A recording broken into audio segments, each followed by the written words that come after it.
तीसरी चीज जो है वो ये है कि जो स्वैपिंग है वो एप्लीकेशन के अंदर आने के लिए जाएगी। अच्छा, उसका ताल्लुक जो है वो ब्लॉकचेन के लाइव होने से नहीं है, उसका ताल्लुक ये है कि हमारी जो एप्लीकेशन है ये अपडेट पर जाएगी।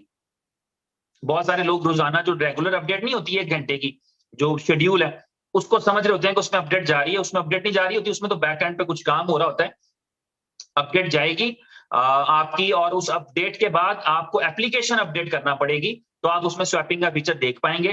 तो उम्मीद करते हैं कि आज रात में या कल के दिन में आप उस अपडेट के लिए भी तैयार रहें कि जब अपडेट भेजी जाएगी प्ले स्टोर पे और ऐप स्टोर पे, और आपको अपनी एप्लीकेशन को अपडेट करना पड़ेगा। तो ये दूसरी चीज है, ये भी आपके लिए होनी चाहिए। एक और चीज जो मेरे नॉलेज में आपसे शेयर करना चाहूंगा कि एक्सचेंज ऑन का जो .io वाला यूआरएल है वो एक्टिव हो चुका है। आप एक्सचेंज ऑन .io के जरिए नई एक्सचेंज को एक्सेस कर सकते हैं। आपका जो प्रीवियस एक्सपीरियंस है उसकी रोशनी में आप देखें कि आपके पास एक बहुत ही अच्छी और स्मूथ किस्म की फीचर्स के साथ आपके पास एक्सचेंज आ चुकी है। इस एक्सचेंज पे अगर आप देखेंगे तो आपको कितने लोग हैं जो स्क्रीन शॉट शेयर कर रहे हैं, डिपॉजिट करते हैं इंस्टेंट, विड्रॉल करते हैं इंस्टेंट, और मिनट्स के अंदर ये चीजें हो रही हैं, क्योंकि अब आपकी एक्सचेंज जो है वो एक प्रोफेशनल मोड में चली गई। और प्रोफेशनल मोड में ऐसे चली गई कि आपने दुनिया की एक बेस्ट कंपनी जो दुनिया की सारी टॉप 100 एक्सचेंजेस को प्रोवाइड करती है, अपना कस्टोडियल सर्विसेज देती है, उसको आपने इंटीग्रेट किया है। जितने भी फंड्स आते हैं एक्सचेंज के ऊपर वो वहां पर डिपॉजिट होते हैं, वहीं से विड्रॉल होते हैं। तो उसमें एक्सचेंज ऑन की टीम का कंट्रीब्यूशन नहीं होता। तो उसका पूरा सेटअप जो है वो उस कंपनी के पास लगा है जो डिपॉजिट और विड्रॉल को मेंटेन कर रही होती है। तो इस वजह से वो बहुत क्विक है, बहुत फास्ट है। और इसके अलावा जो एक चीज थी वो ये थी कि अभी जो पेयर आने के लिए जा रहा है उस पेयर के ऊपर आपको जो है वो इस चीज को थोड़ा सा अंडरस्टैंड करना पड़ेगा कि वो पेयर लिक्विडिटी के बगैर है। यानी उस पेयर का मतलब ये है कि कन्वीनियंस है, एक सहूलत है, जहां पर कोई सेल करना चाहे तो कोई दूसरा उससे बाय कर लेगा। और इससे सबसे पहला फायदा ये होगा कि आप उन स्कैम्स से बच जाएंगे जो स्कैम्स आप मुख्तलिफ लोगों के साथ हो रहे होते हैं। जब आपने पेमेंट भेजा होता है और पैसे नहीं आ रहे होते, आप अननोन लोगों के साथ ट्रेड कर रहे होते हैं। बल्कि अभी मैंने बहुत सारे ऐसे केसेस देखे हैं जहां नाउन लोगों के साथ भी, जो जानने वाले भी हैं, उनको भी दिक्कत आ जाती है, कहीं ना कहीं कोई प्रॉब्लम आ जाती है। तो ये एक ऐसा प्लेटफॉर्म बन जाएगा, एक ऐसी जगह मिल जाएगी जहां पर बायर और सेलर दोनों के लिए फैसिलिटी क्रिएट हो जाएगी। लेकिन इस स्वैपिंग का फिर ताल्लुक जो है वो बाइंग और सेलिंग से जुड़ता है। अगर किसी के जहन में किसी तौर पे भी ये हो कि जब आप किसी भी कॉइन को बाय करते हैं, चाहे आपने किसी कंपनी से बाय किया है, तो वापस वो कंपनी आपसे बाय करेगी, तो ऐसे नहीं होता, क्योंकि ये कोई लॉजिक नहीं है ना। एक चीज मैं 1 रुपए की आपको बेचूं और फिर आपसे मैं 5 रुपए की खरीद लूं, ये कौन सी लॉजिक है? ये कोई लॉजिक नहीं होती। होता क्या है, करना ये होता है कि कंपनी, कोई भी कंपनी होती है, वो उसमें उस प्रोडक्ट के लिए वैल्यू ऐड करती है, वैल्यू क्रिएट करती है। फॉर एग्जाम्पल, आपने स्टॉक मार्केट देखी है, स्टॉक मार्केट में जो कंपनी शेयर बेच रही होती हैं, वो अपने शेयर्स इसलिए नहीं बेचती कि वो शेयर्स आपसे वापस बाय कर लेंगी। वो शेयर्स बेचती हैं, उन शेयर्स को बेच करके वो आपके प्रोडक्ट के लिए, उस कंपनी के लिए, उसके बिजनेस के लिए वैल्यू ऐड करती हैं। इतनी वैल्यू ऐड करती हैं कि कोई आपका वो 100 रुपए वाला शेयर, 10 रुपए वाला शेयर 10,000 में ले जाए।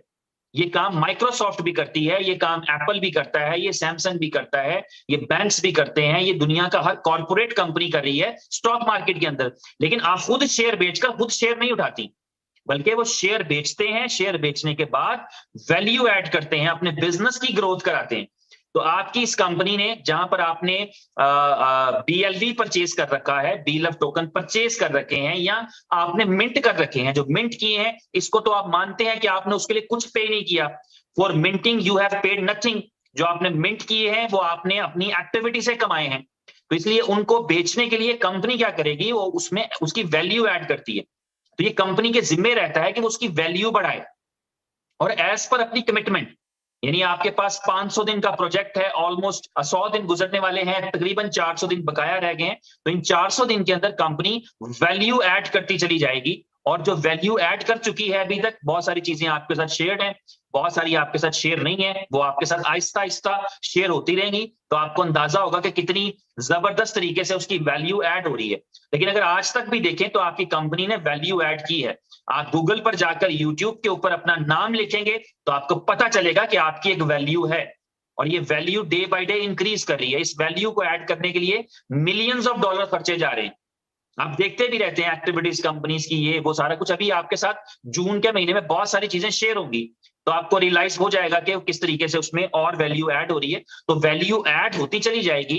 जिस वैल्यू के एडिशन का नतीजा ये निकलेगा कि ये कंपनी उसको $2 की प्राइस पर लिस्ट करेगी। ये वैल्यू एडिशन से ही होगा कि लोग उसको 2 पे बाय करेंगे, सस्ता समझकर। ये चीप प्राइस है। उस वक्त आप निकलना चाहें तो निकल सकते हैं, आप सेल करना चाहें तो सेल कर सकते हैं, लेकिन लोग आकर के उसको बाय कर रहे होंगे।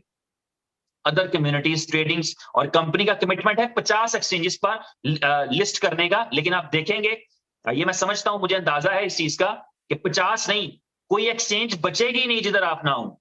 आप 50 एक्सचेंजेस का एक्सपेक्टेशन करते हैं, कंपनी ने 50 का कमिटमेंट किया है। कभी कभी हम सोचते हैं 50 का कमिटमेंट किया है तो 10 भी कर दी तो बहुत है। लेकिन आप देखेंगे कि कोई एक्सचेंज बचेगी नहीं जहां आपका बीएलवी ट्रेड ना हो। तो ये सारी मेहनत, ये सारी एफर्ट्स की कंपनी उन चीजों पे काम कर रही है। मीनवाइल हम मिंट करते हैं, हम स्टोर कर सकें, हमारी मर्जी है। हम बेचना चाहें और बिक रहा हो तो हमारी मर्जी है, इसमें कोई रिस्ट्रिक्शन नहीं है। हर एक का अपना विजन है, हर एक का अपना स्कोप है, हर एक को खुद पता है कि उसने कहां से किस लेवल से जाकर उसको क्लोज करना है या किस तरीके से उसमें से पैसा बनाना है।